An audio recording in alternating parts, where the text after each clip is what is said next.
कक्षा 8 के प्यारे बच्चों, आज हम संस्कृत विषय में अध्याय 7 जिसका शीर्षक है धेनु, इस पाठ का हिंदी अनुवाद करेंगे।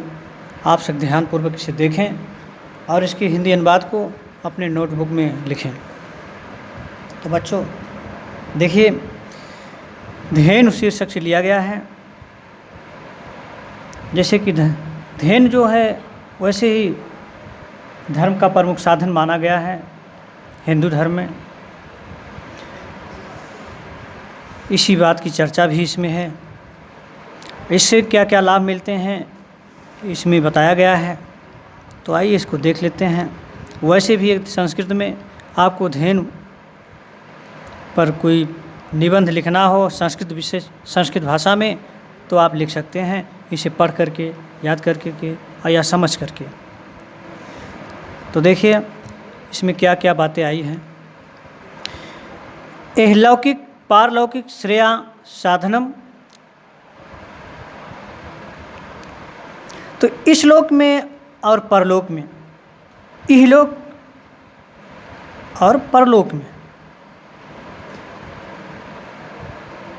श्रेया साधनम मतलब श्रेय का मतलब होता है मुक्ति का साधन है। धर्मस्य चा गावः प्रधान अंगस। तो इस लोक में और परलोक में मुक्ति का साधन धर्म का प्रधान अंग है गाय।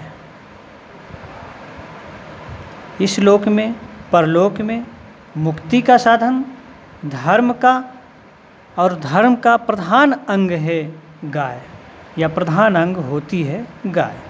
इसको हम इस तरह से भी कह सकते हैं कि इस लोक में परलोक में मुक्ति का और धर्म का प्रधान अंग गाय होती है। यथा जैसे माता पुत्रम रक्षत, माता पुत्र की रक्षा करती हैं, पालयत चा और पालन करती है, तथैव धेनुम अपरक्षत पालयत दुग्धान आदिना इति। उसी तरह से जिस तरह से माता अपने पुत्रों की रक्षा करती हैं और पालती हैं, वैसे ही धेनु रक्षा करती है, पालती है दुग्ध आदि से लोगों की रक्षा करती है, पालन पोषण करती है। अति सरला मधुरा इयम आकृति तृणान चरित्वा मानवेभ्या अमृतमयम दुग्धम ददाति।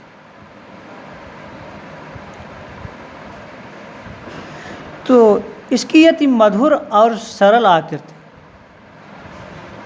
अति सरला मधुरा इयम आकृति, इसकी अति सरल और मधुर और सरल आकृति तृणान चरित्वा अर्थात घास चर के, घास खाकर मानवेभ्या मानवों को, घास खा करके मानवों को अमृतमयम दुग्धम ददाति, अमृतमय दूध देती है। श्वेता कृष्णा कुब्रास इति नाना वर्णा वर्तन्ते। तो ये सफ़ेद होती है श्वेत, कृष्णा काली होती है, और कुब्रास अर्थात चित्ती धारी वाली होती है। नाना वर्णा वर्तन्ते अनेक रंगों की होती है। कृषि प्रधान भारत के धेनवा यो सर्वस्व वर्तन्ते। तो कृषि प्रधान भारत की गाय ही सर्वस्व वर्तन्ते मतलब सब कुछ है। गो जातानाम बलिवर्धानाम कृष्या उपलब्धा। गाय से उत्पन्न, गो जातानाम मतलब उत्पन्न, बलिवर्धानाम मतलब बल से युक्त बैल, गाय से उत्पन्न बैल, कृष्या उपलब्धा के द्वारा कृषि से उपलब्ध मतलब खेती से उपलब्ध। ईक्षु रसा, ईच का मतलब होता है गन्ना, तो गन्ने के रस, ईख रस, और उससे बनने वाले शीत शर्करा गुड़ आदि, उससे बनने वाले शक्कर गुड़ आदि सम्मिश्रण के मिश्रण से परगुणीकृत है, सब कुछ मिश्रण करके गव्य यो पयस घृतादि भी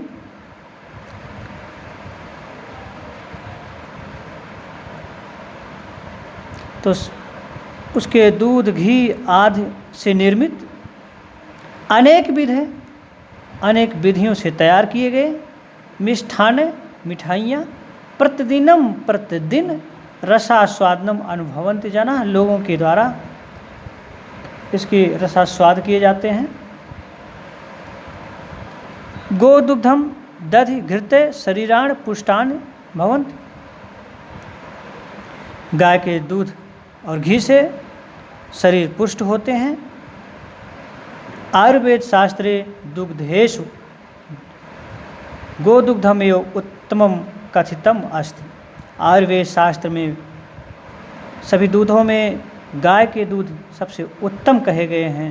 सर्वा रोगेषु गोदुग्ध से उपयोगा क्रियते, और सभी रोगों में गाय के दुग्ध का उपयोग किया जाता है। गवाम सेवया लौकिका श्रेय लभते, गाय की सेवा से लौकिक कार्यों में लाभ होता है। लौकिक श्रेय लभते अर्थात गाय के सेवा से लौकिक लाभ होता है, लौकिक कार्यों में लाभ होता है। इतिहास एवात्र प्रमाणम, इतिहास इसका प्रमाण है। को ना जानात यदि रघुवंशा असो राजा दिलीपो गो सेवया पुत्र रत्नम प्राप्तवान, तो कौन नहीं जानता है कि रघु के पुत्र राजा दिलीप को गाय की सेवा से पुत्र रत्न की प्राप्त हुई। गौतम शिष्य सत्यकाम स्या अपि गो सेवायो तत्व ज्ञानम बभू, गौतम शिष्य गौतम के शिष्य सत्यकाम को गौ सेवा से तत्व ज्ञान की प्राप्ति हुई। गोपाल का श्री कृष्ण गोचारण प्रसंगे वदति, गोपाल श्री कृष्ण गोचरण के प्रसंग में वदति कहते हैं, बताते हैं या बोलते हैं कि गायो समग्रता संतु गायो में संत पृष्ठता, कि गायों के आगे सब कुछ समग्रता है। गायों में संत पृष्ठता, और गायों के पीछे सब कुछ है। गायों में सर्वतः संत, गायों में सब कुछ है, इसलिए गवाम मध्य वसा में हम, इसलिए मैं गायों के मध्य ही निवास करूं। तो गायों के आगे सब कुछ है, गायों के पीछे सब कुछ है, गायों में ही सब कुछ है, इसलिए गाय के मध्य ही मैं निवास करूं। ये भगवान श्री कृष्ण कहते हैं गाय चराने के प्रसंग में। भारतीय संस्कृत्यो धेनुम मातर यू मन्यते, भारतीय संस्कृति में गाय माता के समान मानी गई है। वस्तुतः सा मातयो सर्वेषां सामेन पालयति, सभी का एक समान पालन, जैसे वस्तुतः वह माता के समान ही माता के समान ही सर्वेषां सामेन पालित, सबका समान रूप से पालन करते हैं। न केवलम गोरक्षकेभ्यः यो ददात सुखान, न केवल गोरक्षकों को ही सुख प्रदान करती हैं, अपितु गोघातकेभ्यः अपि तथैव सुखान वर्तते, बल्कि वो गोघातक को भी सुख देती हैं। कुपुत्रो जायते क्वचिद अपि माता कुमाता न भवति, पुत्र कुपुत्र हो सकता है लेकिन माता कुमाता नहीं होती है। अद्यो स्वतंत्र भारत देशे आसामहे यत् गोवंशस्य रक्षा क्रियते राष्ट्रम च समृद्ध स्यात्, अब स्वतंत्र भारत में यह आशा की जाती है, आसामहे अर्थात आशा की जाती है कि गोवंशस्य रक्षा अर्थात गोवंश की रक्षा की जाए, राष्ट्रम च समृद्ध स्यात्, जिससे राष्ट्र समृद्ध हो। पुनश्च शोभाना आदि दिनान वयम पश्चिम, और फिर से शुभ दिन वह सब देखें।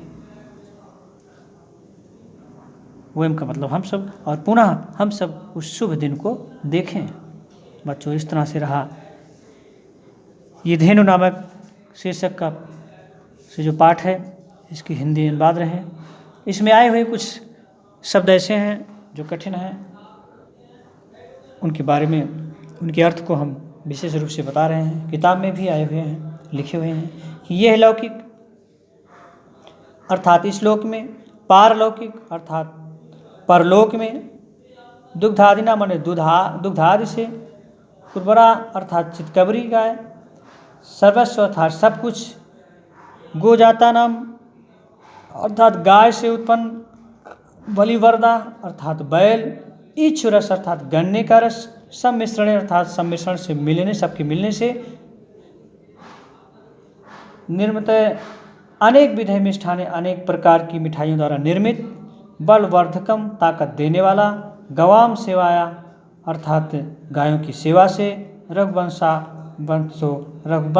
में उत्पन्न, गौतम शिष्य अर्थ गौतम ऋषि के शिष्य, गो सेवायो गाय की सेवा से ही, गवाम मध्य वसा में मैं गाय के बीच में ही रहता हूँ। इस तरह से इसमें आए हुए शब्दों के अर्थ रहे। अगले पाठ को अगले वीडियो में देखेंगे।